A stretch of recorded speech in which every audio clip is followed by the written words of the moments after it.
Hi Beatle people, welcome back to A Beatleful Life. So Paul McCartney's Freshen Up Tour, the US leg, kicks off tonight. So kind of in the spirit of that, I wanted to talk about my thoughts on Egypt Station 2. So this album was included in the Traveler's Edition. I recently did my unboxing video of this, and I'm happy to say that it got over 1,000 views, so thank you very much for that. If you watched that video, thank you. So we're going to start with this vinyl here. So I'll show you the cover first. This is the night scene cover art. So we have several versions now of the Egypt Station cover itself. We have the original one, the orange one from the Explorer's Edition, and this one. Let me know in the comments if you want what your favorite version is as well. So I should mention that the songs on here are included also in the second CD of the Explorer's Edition. So even if you didn't order the Traveler's Edition, you could still hear the new songs. So I think we're going to get started here with the first song, Frank Sinatra's Party.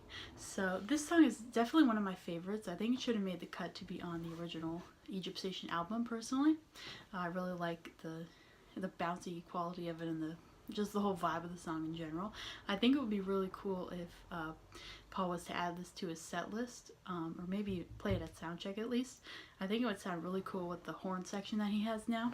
The Hot City Horns, they are called collectively. So next up is 62nd Street. So this song is definitely a sharp contrast to Frank Sinatra's Party, like in style. I think actually those two songs could have worked as the lead singles for Egypt Station, kind of because they have the same kind of contrast as I Don't Know and Come On To Me, but that's just my opinion. The way Paul sings this song reminds me of something from Kisses on the Bottom. It actually sounds like it could have been included on that album as well. I actually have that up here for reference. So I definitely like the vibe of this song as well. Definitely, again, a sharp contrast to Frank Sinatra's Party, and it definitely has kind of a pleasant visual of kind of strolling through the city, you know, in the summer, because he does say the city is melting in the heat, so definitely a summer vibe there. So next up is the full-length version of Who Cares. Now this song, or this version should I say, is the only thing with which I was slightly disappointed, because it's essentially the same thing as the original version, but it has an instrumental jam at the end for a couple of minutes. I would have liked to see maybe an extra verse in the song, because when you hear full-length version you think there's going to be, you know, something more lyrics-wise. At least that's what I expected. But overall, I like Who Cares in general. I obviously think it has a really important message. I love the music video too. So that is side A, those three. We're going to get into side B now, which I'm going to just collectively talk about. These are the live performances from Paul's secret gigs that he did. They are from Abbey Road, the Cavern Club, the Liverpool Institute for Performing Arts, and Grand Central Station. I definitely like all of these, and it makes me excited to hear some of the Egypt Station songs live in concert. I'm still keeping my fingers crossed that Paul is going to add a date in kind of the New York, Pennsylvania area, the Northeast in general. I know a lot of people obviously want that as well. I would like to see those dates added in like the fall of this year.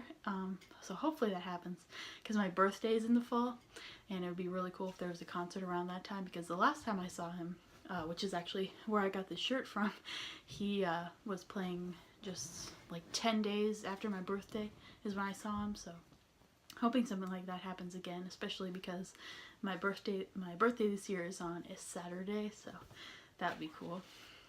I don't know if I have a favorite out of these live performances. I like all of them. I also have the video version of these actually, because in the Traveler's Edition here there was a hidden USB drive, which you could see if you go to my unboxing video. So it's cool to have both the audio and video versions of these. I definitely love to watch the videos of those. So that is all that is included on this particular vinyl. But I know there are some songs on the Egypt Station 2 version of the Explorers Edition as well that aren't included on here, so I am going to touch on those as well, because I did get digital files of all of those, and I burned my own copy of the Egypt Station 2 CD. I almost bought the Explorers Edition before I realized I had the capability to burn my own copy, so I did that. I'm not sure why they're not all included on this vinyl. It's a bit funny, but oh well. So, I think there's 3 more that aren't on here. I believe Get Started is one of them. Get Started is not a new song to me personally, because it was on the green band version of Egypt Station, the one sold at Target. So I've had that song since September, but it is new to a lot of people who didn't get that version. I definitely think Get Started is a really solid song, and I love the jam at the end. It was definitely unexpected when I listened to that song the first time, especially, you know, that part. It's kind of like a contrast to the rest of the song, like they just really dive into this jam. Paula's really letting it rip vocally. I just like that part a lot. I think next was Nothing for Free. Now, Nothing for Free was also on the green band version, so this was also not new to me. But I love Nothing for Free. I think it's one of my favorites, actually. And I love the modern sound of it and the really bouncy instruments. It's definitely something different from the rest of Egypt Station. And it's a cool way to kind of close off that version of the album, as opposed to aside from whatever you want to say, the regular version, which has C-Link as the closing track. So it's definitely 2 different things there. But I really love Nothing for Free as well. And then the third one, I think, is Get Enough. Now, Get Enough is definitely one of the most talked about, controversial releases from the Egypt Station journey as a whole. I think people take issue with Paul's use of auto-tune in this song. I've given my thoughts on Get Enough in the past. I don't personally think it deserves the negative backlash it received from some people. As I said, people take issue with the auto-tune, but it's the way that the auto-tune is being used that you have to look at in this, I feel. When people hear the word auto-tune, I feel that they immediately have, like, negative connotations about it, or, you know, negative thoughts, whatever. They don't want to associate Paul with the use of auto-tune, but Paul has actually said in interviews that he expected people to react that way, because he knows people want him to keep his voice pure, like in the studio. But he said, you know, experimentation in that sense is not new to him, you know. Even when the Beatles were recording, he said, you know, nothing was sacred. So I don't personally take issue with the auto-tune. It doesn't ruin the song for me. You know, because it's being used in experimental fashion.